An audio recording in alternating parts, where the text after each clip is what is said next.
Picture चालू करो बे। लोकतंत्र इस तरह से चलना चाहिए कि जो चुनाव हो वो फेयर हो, ट्रांसपेरेंट हो और उसमें जनता का विश्वास हो। ये हमारा लक्ष्य है। Sir, if you look back on major reform that have taken place in this country, और मैं इतिहास में थोड़ा जाना चाहूंगा, वक्त कम है, तो पहली बात तो ये है कि आपको मालूम है कि हम हर चुनाव में ये देखते हैं कि मनी पावर का कितना रोल रहता है, पैसे का कितना रोल रहता है। तो हमने तय किया कि लोकसभा में जो कैंडिडेट होगा वो 94 लाख खर्च, उससे ज़्यादा नहीं कर सकता, और असेंबली में 40 लाख। अब हम जानते हैं, आप जानते हो, सभी लोग जानते हैं कि क्या इसका पालन होता है? नहीं होता ना। तो कौन सा सुधार ला रहे हैं हम उसके बारे में? और दूसरी बात कि जो पॉलिटिकल पार्टीज हैं उन पे कोई पाबंदी नहीं है, कोई कैपिंग नहीं है। क्या हमने उसके बारे में सोचा? पॉलिटिकल पार्टी जितना मर्जी खर्च कर दें, और मतलब कि जो पैसा बह रहा होता है तो हम देखते हैं किस तरह से बह रहा है। तो ये इलेक्टोरल रिफॉर्म आज तक में इसमें हम सुधार नहीं लाए।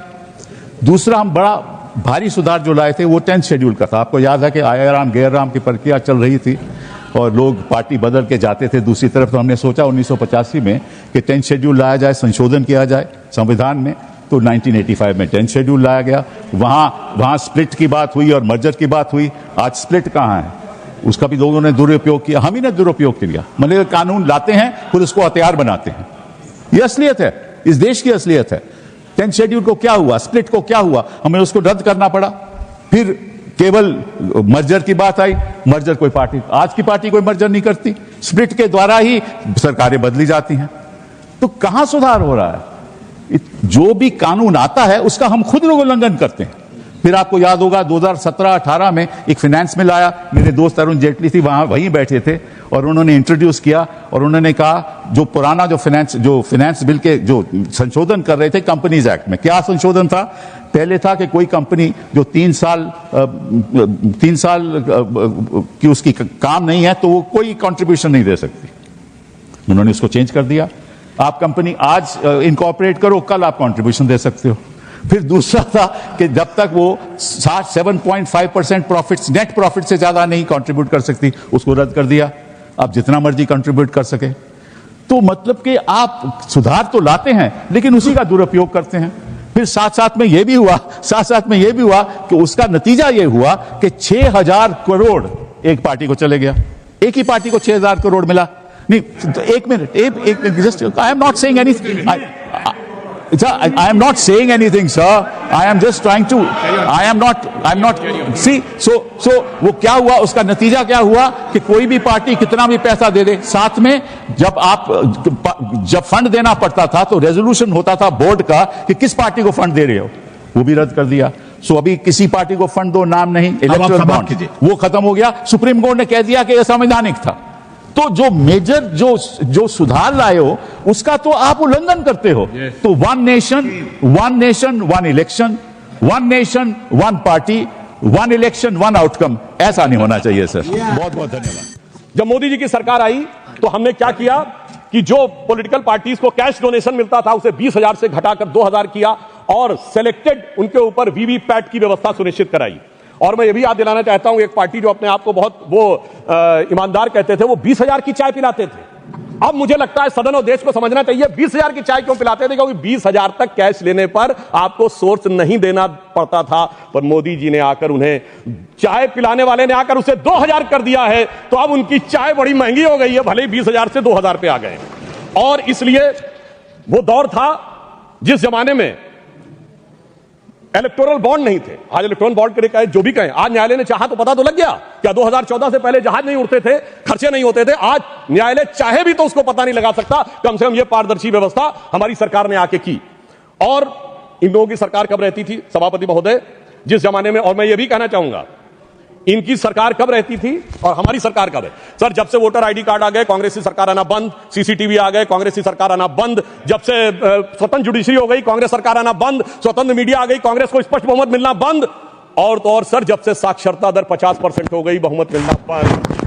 इनको कब बहुमत मिलता था? जिस जमाने में मतपेटियां लूटी जाती थी, बूथ कैप्चरिंग होती थी, गोलियां चलती थी, कट्टे बम चलते थे और अनेक लोग बिहार के चुनाव में 80 लोग तक घायल होते थे। इन्हें लग रहा है शायद वही जमाना वापस आ जाए। तो मैं उनके लिए पूरी संवेदना से कहना चाहूंगा कि जो पुराना गीत था, गुजरा हुआ जमाना आता नहीं दोबारा, हाफिज सईद तुम्हारा। और अब मैं इसके बाद यह विषय कहना चाहूंगा कि जो इसके ऊपर आपत्ति की राजनीति की जाती है, आज मतदाता सूची को लेकर कांग्रेस आपत्ति कर रही है। मैं याद दिलाना चाहता हूं 18 दिसंबर 1950 को डॉक्टर बाबा साहब अंबेडकर ने कहा कि जो इलेक्टोरल रोल्स हैं उनका हर 6 महीने में होना चाहिए रिवीजन, पर उनका कहना था व्यवहारिक दृष्टि से मुश्किल है तो 1 साल या 2 साल में कर दिया जाए। मगर सभापति महोदय ये 20 साल में भी करने को तैयार नहीं है और उसके बाद ये आरोप लगा रहे हैं। तो मैं इनसे पूछना चाहता हूं, अभी हमारे सम्मानित सदस्य कह रहे थे कि 45 दिन के बाद वो नहीं करते, उसका जवाब गृह मंत्री जी वहां पर दे चुके हैं। उन्होंने साफ साफ कहा 1991 में जो चेंजेस किए थे नरसिम्हा राव सरकार में, उसमें कोई भी एविडेंस, कोई भी पिटीशन 45 दिन तक ही हो सकती है। परंतु मैं पूछना चाहता हूं महोदय, बिहार के तो 45 दिन हुए, आज 45वां दिन है, क्यों नहीं अभी तक सीसीटीवी के लिए एप्लीकेशन दी है? अभी मैं कहना चाहूंगा जाइए फोन करिए, शाम 5 बजे से पहले सीसीटीवी के लिए लगा दीजिए। नहीं करना है। मैं पूछना चाहता हूं, आप कहते हैं 6 बजे के बाद इतनी वोटिंग हुई, बूथ के अंदर फोटोग्राफी पे रोक है, सड़क पे तो नहीं। दिखाइए कितनी लंबी लाइनें थी, कितनी लंबी आपने सोशल मीडिया पे पोस्ट किया, कितने आपके बूथ लेवल एजेंटों ने इस बारे में आपत्ति दर्ज की। परंतु सभापति महोदय, इसमें से कुछ भी नहीं करना है, केवल बवाल करना है। इनकी स्थिति क्या है? जैसे कोई बच्चा है, क्योंकि मैं टीचर रहा हूं तो मैं कहना चाहता हूं, कोई बच्चा है वो कहे मेरे नंबर कम आए, तो तरीका क्या है? स्कूटी का फॉर्म भरो ना। स्कूटी का फॉर्म थोड़ी भरूंगा, मैंने बयान दे दिया, इतना काफी है। मगर एग्जामिनेशन कंडक्टिंग बॉडी मेरी दोबारा कॉपी जांच के दे दे।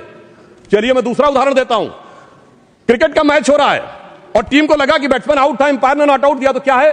रिव्यू डिसीजन में जाओ ना। रिव्यू डिसीजन में नहीं जाऊंगा, मैंने प्रेस कॉन्फ्रेंस कर दिया, अब थर्ड अंपायर अपने आप डिसीजन दे दे। मुझे लगता है वो लोग क्यों नहीं जाना चाहते, उसमें और कोई कारण नहीं है। अभी तक लोकतंत्र को वो समझ नहीं पाए हैं कि एक चाय वाले ने आकर जो स्थान ग्रहण कर लिया है, तो जो साहिब आलम थे, जो फर्जंद अंजुमन थे, जो वली अहद सल्तनत थे, जो मानते थे राज करना उनका जन्मसिद्ध अधिकार है, वो इन चीजों के ऊपर अभी तक तय नहीं कर पाए। अब मैं दूसरी बात बताना चाहता हूं सर, बड़ी विचित्र बात है, एक बार कांग्रेस पार्टी के बड़े नेता विदेश जाते हैं, फिर आके एक सो कॉल्ड हाइड्रोजन बम फोड़ते हैं, फिर लौट के जाते हैं दूसरा बम फोड़ते हैं। पर मुझे आश्चर्य लगता है सर, कर्नाटक के मुद्दे पे प्रेस कॉन्फ्रेंस होती है और वो दिल्ली में होती है। कर्नाटक में आपकी सरकार है, न वहां का सीएम, न डिप्टी सीएम, न प्रदेश अध्यक्ष, और आपके तो राष्ट्रीय अध्यक्ष भी कर्नाटक से हैं। सभापति महोदय वो भी नहीं रहते हैं और कर्नाटक पे पीसी होती है और उन्होंने कहा हाइड्रोजन बम फोड़ेंगे। तो इस पे मुझे याद आता है, एक पाकिस्तान के मंत्री थे, शायद वो राशिद चौधरी उनका नाम था, जिन्होंने कहा था हमारे पास पाव पाव भर के एटम बम है। मगर मुझे लगता है जो कांग्रेस ने हाइड्रोजन बम छोड़ा वो शायद पाव भर का नहीं, छटाक भर का भी नहीं था। और वैसे मैं ये भी बता देना चाहता हूं, आप जब सरकार में थे तब भी बम नहीं छोड़ पाए थे। 1974 का परमाणु विस्फोट बम के लिए नहीं हुआ था, सरकार का ऑफिशियल बयान था कि ये केवल शांतिपूर्ण कार्यों के लिए हुआ है। ऑन द कॉन्ट्रेरी 11 और 13 मई 1998 को अटल जी की सरकार ने जब किया तो भारत ने कहा था we are the nuclear state. तो हाइड्रोजन बम सरकार में भी हम ही ने बनाया था और आप न विपक्ष में कर पा रहे हैं न। मजा आया और मैं ये जो मजा है हिंदुस्तान के हर व्यक्ति को देना चाहता हूं।